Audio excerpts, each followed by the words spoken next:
President Trump repeatedly insisted he would not touch Medicaid and that Americans would not lose their insurance. Here's what he said just 5 days ago.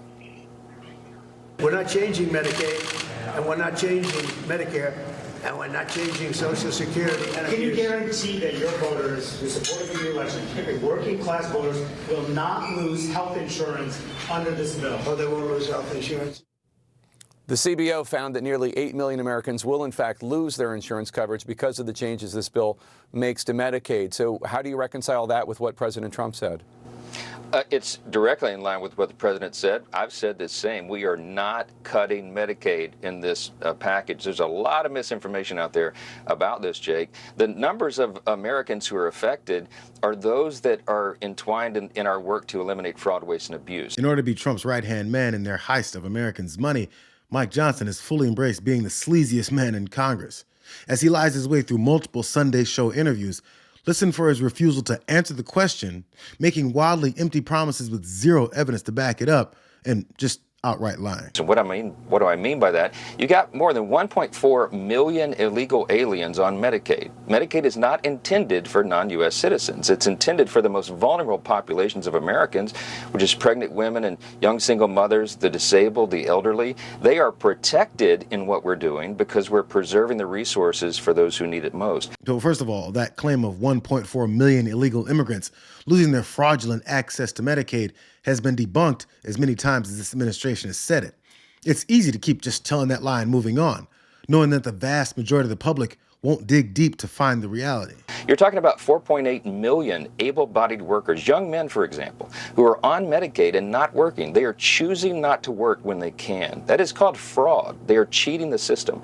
When you root out those kinds of abuses, you save the resources that are so desperately needed by the people who deserve it and need it most. That's what we're doing, and that's why this is the morality of what we're doing here is precisely right, and it comports with all the public opinion polls. When people ask whether young men, for example, who are able-bodied and have no dependents should be working, everybody says yes.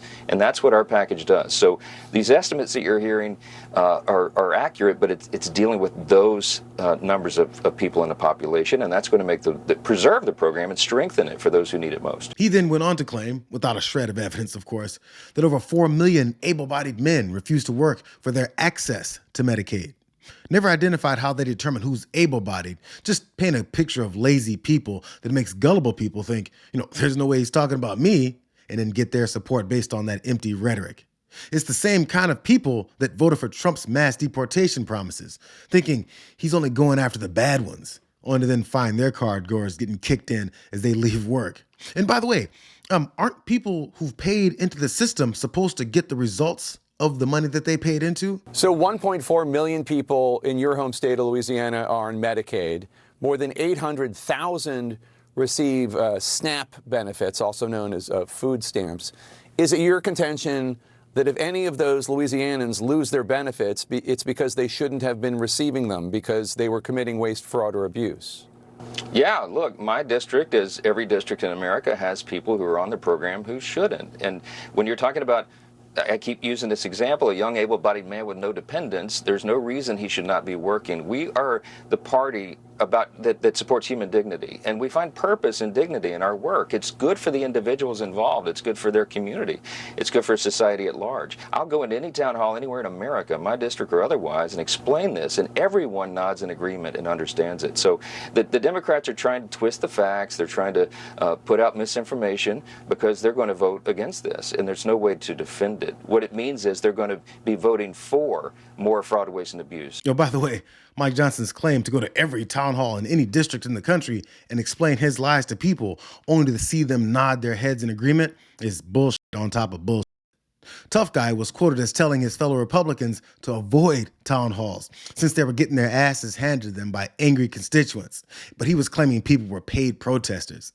He said, why would we give them a forum to do that right now? So no, there aren't people nodding in agreement with him at town halls because his sorry ass is too afraid to face them. First of all, just undocumented immigrants, are not eligible for food stamps or Medicaid.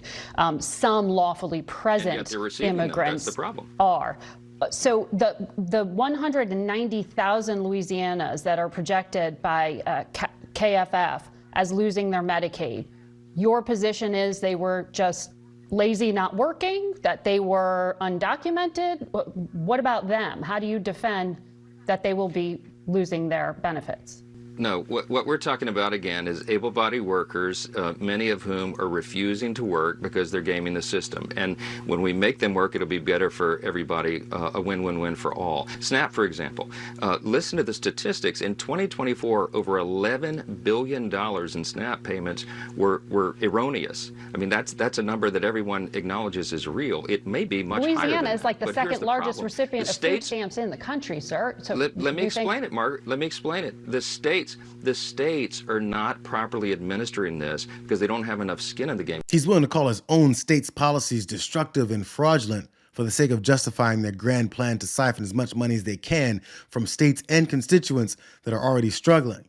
The next question should have been, so when are you going to call for the resignation of all the Republican leadership, from Jeff Landry down to Republican-controlled cities in your state that run such a fraudulent state full of illegal immigrant welfare and Medicaid queens? He can't have it both ways, both to call people that voted for them criminal fraudsters, gaming the clueless state officials, and also avoid calling those incompetent officials to be replaced. Goldman Sachs says the hit to growth from tariffs will more than offset the boost to growth from the fiscal package. That's Goldman Sachs. Well, I know. I respect Goldman Sachs, but I think what they're discounting here is the growth that will be spurred on by this legislation and the fact that the so-called tariff war is beginning to subside already. You've got over 75 countries that are negotiating new, more fair trade agreements for the U.S. right now because of the president's insistence that that be done, and it was decades overdue. That is going to benefit every American. It's going to benefit the consumers. What I think will happen is the tariffs, contest will subside.